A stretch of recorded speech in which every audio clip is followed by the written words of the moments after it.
So I'm going to make this video displaying my bar at home because I need to clarify some things. I always feel like such a poser on the day that is the anniversary of the day that I last drank. Now, the thing about it is, this is my bar. I have a bar so that I can entertain, so that I can cook. I put rum in like everything: pancakes, waffles, cookies, cakes, all kinds of confectionaries. I enjoy that. Most of the other things are for like smoking turkey or making coq au vin with Julia Child's help, of course. And then there's things here at the bar that don't have alcohol in them at all.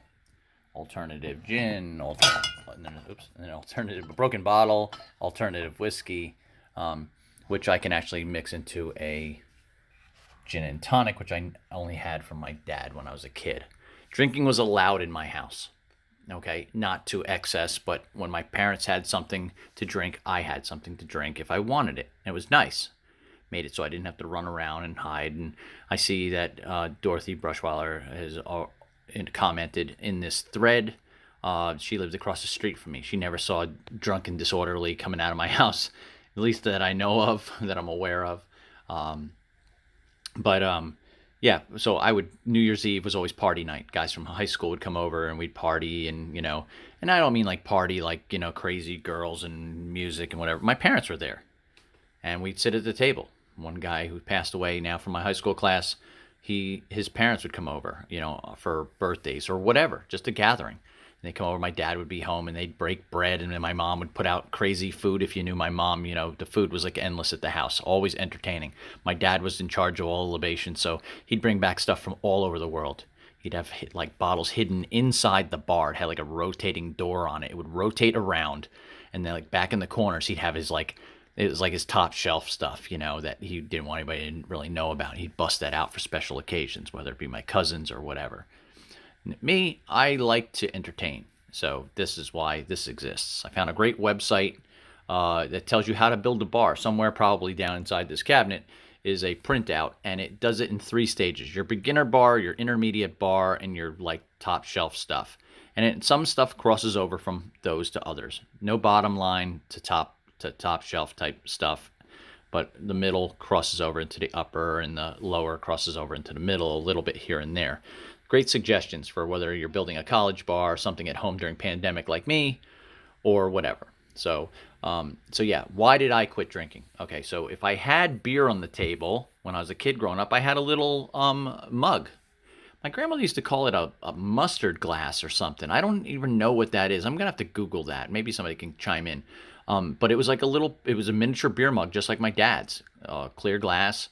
My dad would pour his beer, and he'd pour me a little bit. I can remember I was 8 and a half when I moved into the house on Grant Place in Irvington. It's before that I started having that little at the table. My mom would make sauerbraten or porcupine balls or whatever, some kind of German type thing, you know.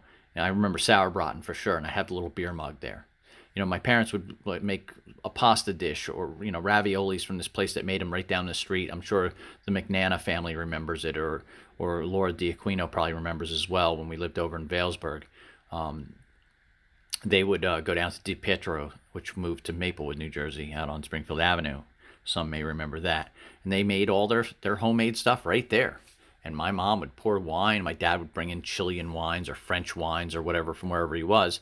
And I had the same glass they had, the little crystal, glass with all the fancy little things on it, dimples or whatever. I don't know, cut glass, I guess it is, right? And I had the same thing, but it was miniature. And we had wine at the table, and my dad would teach me, like, what was sweet wine, what was a dry wine. I was a kid, I didn't care, but I understood it, I remembered it. I can still, like, I can smell wine, and like when it's dry, it just takes me back. It's awesome. I never had to run out and like guys did Boone's Farm and what Colt 45 and all that other Mad Dog and all that shit that they drank. Then when I got older and I became a teen, my buddy Wayne Troxler right down the street, Johnny Troxler, he's on Facebook, so is Wayne, and my friend Andy, we'd all hang out, and we'd play Atari. We'd order a pizza on Friday night, sometimes Saturday night as well. My mom would give me a couple dollars. A 6-pack of beer was $3. We'd go down there. My mom knew I was there. She also knew we weren't running around town. So they were of age to drink. I wasn't, but it was okay by my mom, to go and have a beer, and it wasn't a big deal. If we had two, that meant we split it. If there were two of us, that meant I would have three, but most of the time I wouldn't. Didn't feel the need to have three. I just wanted something washed down pizza, and usually Budweiser or Michelob or whatever the heck they bought was fine. At home, different story. Beer was everything. Like my dad would love to. He had his favorite, but he also loved to try things from all over the world. So, I would often, Christmas time come, I'd save my money up and be, Mom, let's get him this like beers around the world thing. I'm sure some of you guys are probably familiar with what that is. And we'd bring it home, and then he'd always split it with me. No matter what he was drinking, he'd be like, "You want to split it?" And I'm like, yes, sometimes no. Watching football games, Monday Night Football. If he was home, I could have one, but most of the time I didn't want one. When I got old enough to have a job at the corner store, what was I, 13, 14, 15, whatever it was, I guess it was about 15. I would bring my money home, and my dad would be like, "Do you want anything?" And he's like, and he knew I like Coors, so he went and got me a 6-pack of Coors, put it in the fridge, told me it had to stay in there the whole week. I didn't drink it all in one night. So if Monday Night Football was on, I'd have one, and he would replenish it if it was, if it need be, and then I'd just leave money in his spot, like $3 or whatever it cost. That's pretty much how it worked. Now, once I graduated high school and started hanging out with some friends from the mall where I worked at B. Altman, we went to New York City to see the laser show. And I was old enough to look old enough, because scruff on the face, long hair, whatever, and I would buy beer. I would go to the Chatham sub shop, and you could bring beer in there and have a sub. So I'd go down to the liquor store in the corner with my B. Altman shirt on and walk in and talk to them about Christmas parties and buying all kinds of stuff, and call my office. I didn't have an office. Call my office, and we'll set something up if we're gonna do it. I'm not sure. And then I'd just buy a couple 6-packs, and we'd go to Chatham Sub Shop, throw it under the table, and drink beer and eat subs. But it was never abuse. Whether we were drinking Foster's lagers behind I think it was an old Service Merchandise there. Was that Chatham or Madison, across from the Burger King, or just hanging out at home. It was never abused. So why did I quit? Why do I talk about the sobriety? The reason I talk about the sobriety is because a friend of mine had a drinking problem that I didn't know about. It affected his family on a higher level, not his own personal abuse of alcohol, but a parental thing. So once I found out about that, I was like, dude, when we go out, it doesn't make you a man to have a beer, in my eyes. Like, you don't have to drink to be cool, in my eyes. If you don't want to drink, that's cool. We just do it it was more like soda. I wasn't trying to hide anything. I did it at home, but I didn't do it to excess. So I'm not going to, damn sure not going to do it out and dim my senses in someplace like New York City, where I was seeing a laser show every weekend. So yeah, or the Monster Truck Show. That's where the Monster Truck Show and the Hayden Planetarium happened on the 23rd of February, 1985. And that was the next day he called me and he said, "How you feeling?" And I said, "Fine." He goes, "Oh man," he goes, "I'm hurting." And I was like, "Yeah, me too," meaning I was tired. I was exhausted. It was a long day. We did the Monster Truck Show. We went all over New York City. Our girls met us on the steps of the New York Public Library. We ran around with them all day. We had dinner. We went to 2 laser shows. We ate more in the evening. We took the last bus home, or train or whatever. I think we took a bus. I can't remember. I'm pretty sure we took a bus to my neighborhood, and my friends usually parked at my house because it was just easier to do it that way, and cheaper too for the public transportation. So anyway, that was what happened. We got into the city. I bought 2 big cups of beer at Madison Square Garden. We weren't feeling, they were huge. They were like 3 beers worth of beer back then. I don't know what they are now. And we went to we met our girls, and we had some beer out then, and then we went later that night. I thought we were all drinking, so I went over to the place over on, I think it was Columbus Avenue, where I used to go, where I never got proofed. And I bought 2 6-packs and figured we'd split them and maybe give some away. Well, the girls didn't want to drink, and I was like, okay, so we shotgunned a bunch of stuff and gave a couple away and went in. And I was like, man, I drank way too much of this shit way too fast. So it was Foster's was the last beer I had, I remember. And so that was the end of that, because my buddy called me up, said he was hurting, and he meant hurting inside, not just like tired. So in support of him, I was like, I don't need to drink. And I called up the guys who we used to go to the city with, and I was like, look, this is what's happened. This is who I'm going to be here now in support of my friend. And a couple of them were like, okay, yeah, that sounds good. Okay, cool. And other ones were like, yeah, well, we don't need to do it anyway, and other ones were like, well, we don't do it anyway, so we'll continue not doing it, So I was like, okay, that's fine. Just want everybody on my page and in support of my friend. So where that went since then, well, my friend's still here. Don't know if it helped or not, but it couldn't hurt. And so for people to say, congratulations, it doesn't feel right. It doesn't feel in order. I wasn't like, DUI in or beating people up or, waking up not knowing how I got there. None of that happened to me. So I don't want to like step into a realm where people praise people for having strength to quit. I didn't need a strength to quit. I needed strength to just be the person I was, growing up as who I am, like everybody else. And, I felt that my parents gave me the morals to know the difference between abuse and not.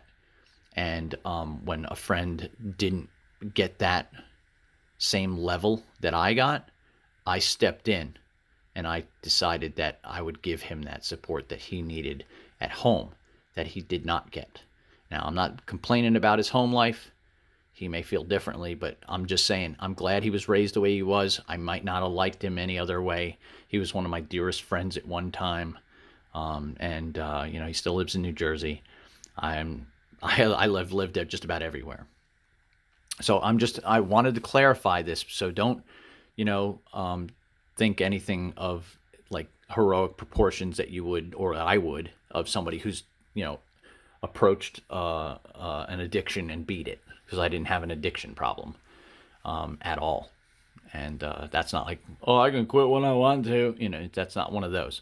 That I never had to say that. I'm thankful. I'm thankful for my parents for raising me the way they did, for giving me that option at home to have or not to, and to respect me as an adult when I wasn't, and to basically give me the guidance to know the difference between, the way you should carry yourself on a daily basis and the way you can carry yourself like once a year. You do a New Year's Eve party or something and you feel a little good there or whatever.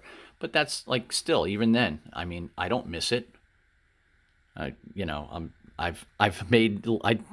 did a turkey one time and I injected it with Laird's Applejack and cranberry juice.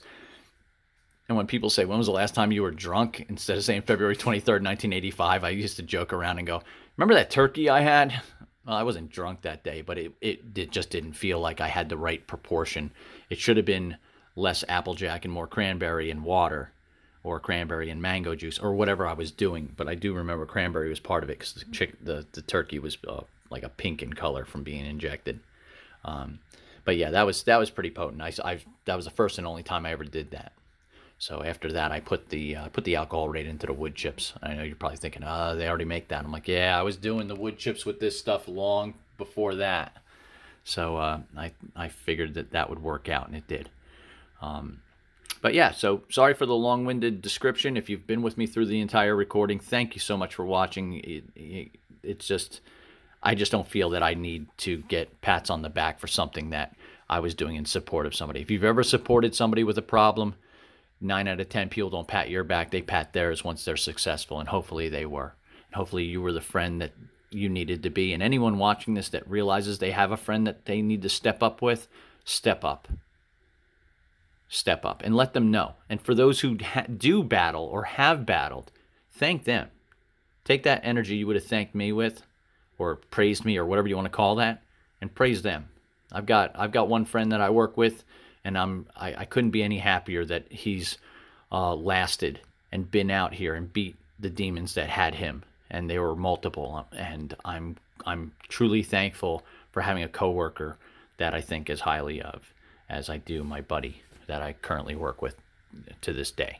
So anyway, thanks for watching. Again, thank you so much for just taking the time to say things on the page, because this is just it isn't really exactly what it appears to be in my eyes when I see everybody going good job and congrats. It's kind of like I don't know, buying tickets to a concert. You go to the concert's over, you still have the ticket.